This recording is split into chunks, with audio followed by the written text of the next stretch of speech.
Et j'accueille mon deuxième invité, Philippe Rouleau. Bonjour Philippe. Bonjour. Maire d'Herblay-sur-Seine, c'est dans le Val d'Oise. Vous êtes le vice-président de ce département et vous êtes aussi le vice-président de l'agglomération de Valparisis. Je prononce bien? C'est exactement ça, oui. On confond des fois avec la ville, mais oui, c'est Valparisis. Donc j'ai bien raison de ne pas prononcer le S. D'abord un petit mot, parce que maire, c'est quoi pour vous? Comment vous définiriez cette fonction, pour ne pas dire cette mission? Alors d'abord, maire, on dit souvent c'est le plus beau des mandats, parce que c'est vrai que j'en discutais tout à l'heure avec Carl Olive, qui a fait la différence. Vous êtes voisins, hein? On est voisins, Poissy, c'est pas très loin d'Herblay-sur-Seine. Maire, d'abord c'est très proche des concitoyens, et en fait vous êtes élu sur votre action, ou au départ, lors de la première élection, sur l'impression qu'ils ont de vous. Donc c'est votre personnalité, votre charisme. Et donc déjà, rien que pour ça, c'est un beau mandat, parce qu'ils ont voté pour vous. Sur votre nom, c'est pas une liste. Voilà. Donc, et puis, c'est un beau mandat dans le sens où on répond au quotidien des gens et on est proche d'eux. Et ça, faut aimer aussi, hein. Il faut aimer, ça veut dire quoi? Ça veut dire qu'on est maire 365 jours sur 365. Et il n'y a pas que des moments heureux. C'est pour ça que je dis qu'il faut aimer, parce que quand je raconte ma vie de maire à certains, ils se disent « Ouh là là, je ne pourrais pas faire ce que tu fais ». Parce que oui, il faut avoir ça en soi, même quand on est en congé. S'il se passe quelque chose sur ma ville, je dois pouvoir répondre aux concitoyens, je dois pouvoir répondre à la presse également. Il y a eu des drames dans ma ville. J'ai été appelé à 5 h du matin par des chaînes de télévision, etc. Donc on peut toujours être dérangé. Et même au niveau familial, c'est pas évident, parce que je regarde souvent mon portable. J'essaye de faire des coupures de temps en temps, mais il se passe toujours quelque chose. Si c'était à refaire, vous le referiez? Ah oui, moi je suis passionné par ce que je fais. Et c'est sûr que oui, le mandat de maire, pour moi, vous savez, le soir, quand je rentre chez moi, quand je me couche, j'ai vraiment l'impression d'avoir été utile. Par contre, c'est pas facile, parce que vous êtes de plus en plus attaqué sur des réseaux sociaux. On remet souvent en cause les décisions que vous prenez. Un maire prend énormément de décisions. Donc, et quand les gens ne connaissent pas les dossiers, et c'est pour ça que c'est important de beaucoup communiquer, c'est ce qu'on est en train de faire ensemble actuellement. La communication, c'est essentiel. Et la communication numérique également, pour expliquer les décisions qui sont prises. On va y venir. Un mot quand même, vous êtes un maire, j'allais dire, un peu particulier, parce que votre commune, elle attire énormément, parce que depuis 3 ans, vous avez 1000 habitants en plus chaque année, ce qui peut faire rêver un certain nombre d'élus d'avoir 1000 habitants chaque année. Ça veut dire que le maire que vous êtes, vous accueillez de nouveaux visages, de nouvelles sociologies, de nouveaux électeurs, et j'allais dire de nouvelles exigences. Comment vous faites concrètement? Alors, vous avez raison, c'est pas évident, d'autant que la crise sanitaire a accéléré, hein. Parce qu'en fait, beaucoup de gens qui habitaient Paris, des fois sans balcon, sans espace vert, se retrouvaient enfermés chez eux. Et c'est vrai que la crise sanitaire, on a vu un changement des comportements. Les gens se sont beaucoup recentrés sur eux-mêmes, sur leur espace intérieur. Mais c'est qui ces personnes qui viennent chez vous? Elles arrivent d'où? Et qu'est-ce qui fait qu'elles ont envie de venir dans votre commune? Alors, dans ma commune en particulier, ils ne viennent pas tous chez moi. Il y en a aussi qui vont dans d'autres villes, mais c'est vrai qu'ils vont beaucoup à Herblay-sur-Seine, parce qu'on y trouve beaucoup de choses. C'est-à-dire que pour répondre à votre question, ceux qui viennent chez nous, ce sont des gens qui habitent la Petite Couronne, donc les Hauts-de-Seine, beaucoup des Hauts-de-Seine, et chose nouvelle, beaucoup de Parisiens également. Et donc, vous l'avez évoqué, ils ont un niveau d'exigence beaucoup plus important. On n'a pas les mêmes moyens que des grandes villes qui sont dans les Hauts-de-Seine ou à Paris. Exigences numériques, qualité des écoles, des transports. C'est ça les exigences. Moi, j'essaie de leur expliquer que les atouts de notre ville, c'est d'autres choses aussi. C'est-à-dire que c'est un petit peu la ville à la campagne. On a des berges de Seine qui sont magnifiques. On peut aller sur le marché d'Herblay, qui est très sympa, avec une halle. On est en train de refaire le centre-ville pour laisser beaucoup d'espace aux gens pour se promener, pour discuter.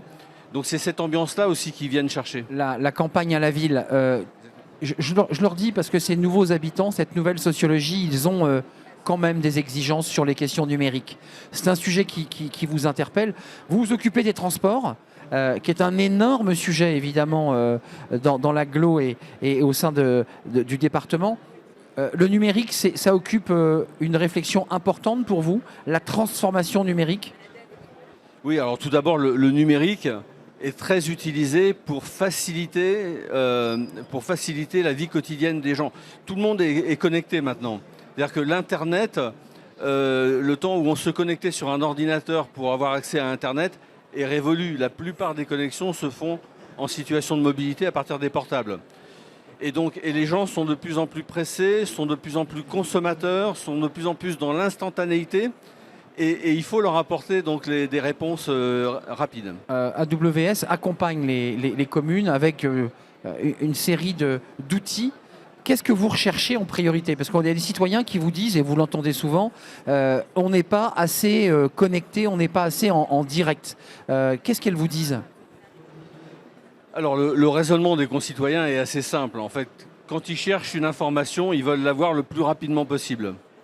Donc pour ça, encore une fois, il y a des applications intelligentes qu'on ne proposait pas avant. Il y a des téléservices. Il y a également la capacité, il ne faut pas que les technologies remplacent l'humain. Ça a été dit tout à l'heure et je suis tout à fait d'accord avec ça.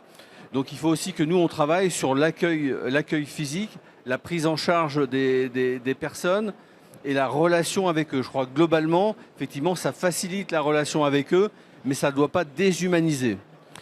Il y a quand même une exigence de la rapidité, de l'information qui arrive rapidement. Ça, c'est quelque chose pour vous qui est un enjeu. Puis il y a un deuxième enjeu qui vous interpelle parce que c'est l'actualité, c'est la question de l'énergie, de la hausse du coût de l'énergie, tant pour la ville, mais que pour vos habitants.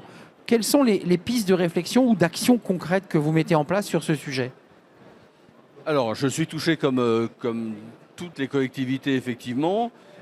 Nous, les collectivités, enfin, on est en train d'en discuter justement au Parlement. On s'est pris de plein fouet donc les hausses du coût de l'énergie et ça, c'est une véritable difficulté. On est en train de clôturer notre budget comme tous les maires, je fais cet exercice. Et c'est extrêmement compliqué parce qu'on parle beaucoup de l'augmentation du coût de l'énergie, mais il n'y a pas que ça. Bien sûr. J'ai la restauration scolaire. J'ai l'augmentation du point d'indice des fonctionnaires, même si je suis très content pour les fonctionnaires, c'est quand même pris en charge en totalité par les collectivités locales sans compensation de l'État. Donc il y a une conjonction qui fait qu'il y a énormément d'éléments qui font qu'on a beaucoup de mal à clôturer nos budgets. Donc on est obligé de prendre des décisions difficiles.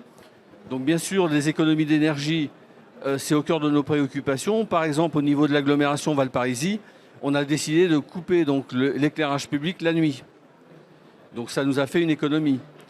Lors de la dernière réunion qu'on a eue au niveau de l'agglomération Valparaïsie, on a pris une autre décision, c'est d'accélérer le remplacement de l'éclairage public pour faire du tout LED. C'est-à-dire transformer, en fait, faire des investissements. Qui réduit la consommation. Voilà, faire de l'investissement pour réduire donc, le coût de fonctionnement qui est une vraie difficulté au niveau des collectivités locales. Mais là, vous allez devoir de faire des choix concrets, des arbitrages. Vous allez dire, j'ai eu 20-30% d'augmentation de ma facture énergétique, je dois arbitrer. Est-ce que c'est des réflexions que vous avez? On est obligé de les avoir. Et donc, au-delà des économies qu'on va générer par un certain nombre de décisions sur l'énergie, on a mis aussi en place un guide éco-citoyen au niveau de la ville d'Herblay pour que les agents se rendent compte des économies à réaliser. Mais au-delà de ça, on est obligé de faire des choix. Par exemple, j'ai décidé d'annuler les vœux à la population. J'ai décidé de revoir, de supprimer même des projets que j'avais en termes d'animation au niveau de la ville. Pour réduire les coûts. Pour réduire les coûts. Donc ce sont forcément des... Il n'y a pas 36 façons de réduire les coûts. C'est forcément impopulaire. Donc on est obligé de prendre des décisions et bien sûr qui sont difficiles. Philippe Rouleau, avant de nous quitter, il y a le transport. Il y a aussi des enjeux numériques sur le transport. Concrètement, qu'est-ce que vous dites? On réduit les distances, les déplacements. on met les gens en télétravail. Vous avez, j'imagine, beaucoup d'habitants qui sont en télétravail. Comment on repense tout cela à l'aune d'une énergie qui va coûter de plus en plus cher? Alors moi, j'ai un avis qui est très tranché sur la question. Je pense que depuis des années, on se trompe sur l'aménagement du territoire en Île-de-France. Tiens, C'est-à-dire que tout converge vers Paris, c'est vrai. et je trouve que c'est une bêtise monumentale.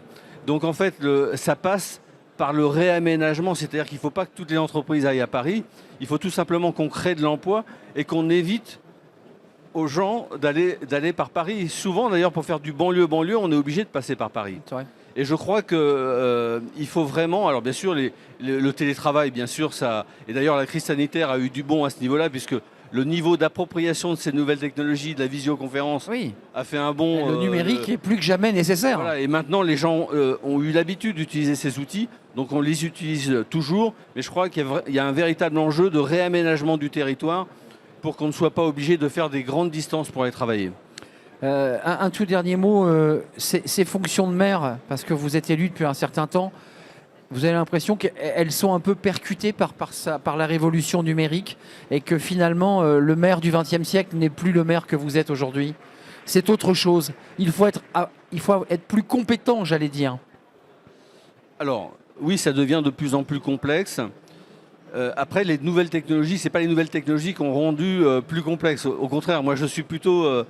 je travaillais dans une grande entreprise française dans le numérique, en charge des collectivités territoriales d'ailleurs. Donc vous étiez de l'autre côté de la barrière, vous? Voilà, j'étais de l'autre côté de la barrière et je sais à quel point les nouvelles technologies peuvent aider justement à communiquer, à être plus efficace, à être plus productif. Alors productif, c'est un adjectif qu'on n'utilisait pas du tout pour les collectivités locales. Même l'efficacité, on ne l'utilisait pas. Oui, je crois qu'il faut qu'on soit de plus en plus efficace dans l'action, dans notre action. Non, ce qui a beaucoup changé et ce qui a rendu plus difficile, c'est les réseaux sociaux. Alors vous allez me dire, c'est des nouvelles technologies, les réseaux sociaux. Mais les réseaux sociaux, en fait, ça a du bon, je les utilise beaucoup, mais ça sert aussi de défouloir.